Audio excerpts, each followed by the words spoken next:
একটি বিষয় নিয়ে আলোচনা করব, সেটি মূর্ধন্য ষ এবং দন্ত্য ষয়ের ব্যবহার, যেটা আমরা প্রায়শই ভুল করে থাকি। কোথায় মূর্ধন্য ষ ব্যবহার করব এবং কোথায় দন্ত্য ষ ব্যবহার করব, সে বিষয়টা আমরা আজকে ক্লিয়ার করব।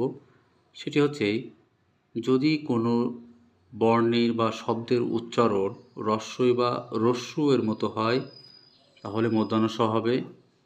রস্বই বা রস্যু এর মতো উচ্চারিত হলে মূর্ধন্য ষ। কিন্তু যদি ও এর মতো উচ্চারিত হয়, তাহলে দন্ত্য স ব্যবহার করব।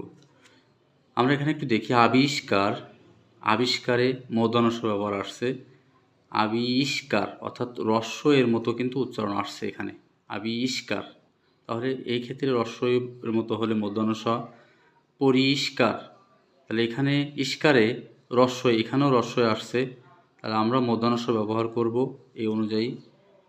পুরস্কার, পুরস্কার ও এর মতো